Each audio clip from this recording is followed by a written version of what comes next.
हम मीनू झा गोर लगै छी समस्त मिथिलावासी के। मैथिली गीतमाला चैनल पर में सब गोटे के हार्दिक स्वागत करै छी। अहिना अपन स्नेह बनेने रहब और उपस्थित भेलहुँ हैं जितिया से जुड़ल किछु जानकारी लऽ कऽ, जे एहि वीडियो के माध्यम से अपने सबसे साझा करै छी। तऽ सुनू ई जितिया से जुड़ल जानकारी।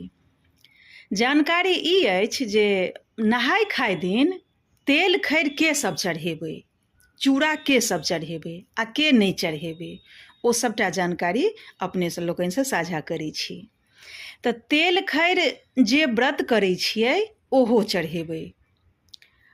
अंतर एहिमे ई छै जे पितराइन खुअबै छथिन ओ पितराइनोके नामसँ तेल खैर चढ़बै छथिन आ जितवाहनोके नामसँ चढ़बै छथिन। तऽ जिनका सबके पितराइन नहीं खुएबाक छनि, साउस माय छथिन, साउस मायके गेलाके बादे सब पितराइन खुअबै छै। तऽ जिनका सबके साउस माय छथिन ओ तीने ठाम तेल खैर चढ़ेथिन। सबसँ पहिले जितवाहनके नामसँ जे पितराइन खुअबै छथिन ओहो चढ़बै छथिन। पहिले जितवाहनेके तेल खैर चढ़ै छनि, ओकर बाद पितराइन सबके नामसँ चढ़ै छनि। आ पितराइन सभक चढ़ेलहा तेल जे खैर चढ़ायल रहै छै पोखरिमे, ओकरा पोखरिमे दहाल देल जाइ छै।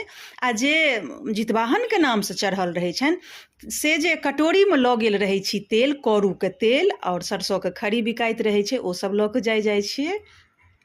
तऽ ओहि तेलमे के पत्ता परका चढ़ेलहा तेल कनि मिला कऽ आ घर पर वापस लऽ कऽ चलि आयब। आ सब गोटे कनिक बाले बच्चे सबके देहमे लगा देबै, कनिक माथमे लगा देबै, ओहिसँ कहै छै जे नीक होइ छै, शुभ होइ छै।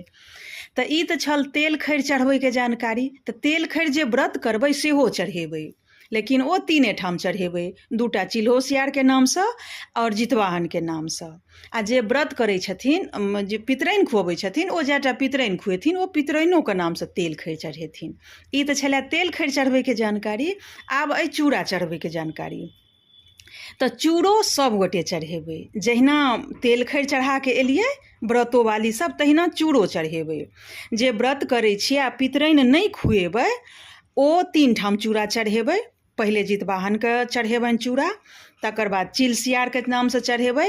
तऽ चिलसियारके नामसँ जे चूड़ा चढ़ेबै ओ झुंगनी पात परमे चूड़ा चढ़ेबै, ई बात मोन राखब, अगर संभव हुए झुंगनी पात भेट जाय तखन। आ जितवाहनके नामसँ जे चूड़ा चढ़तनि ओ केराके पात परमे चढ़तनि।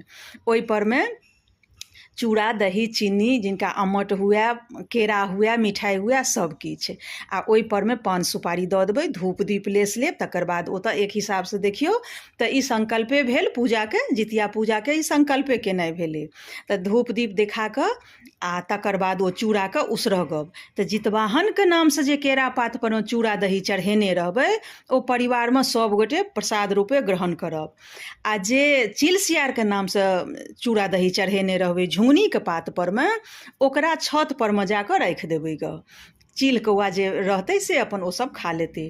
तऽ ई छलै जितियाके चूड़ा चढ़बैसँ लऽ कऽ तेल खैर चढ़बैसँ जानकारी, जे के सब चढ़ायब आ के सब नहीं चढ़ायब। धन्यवाद। जय मिथिला, जय मैथिली।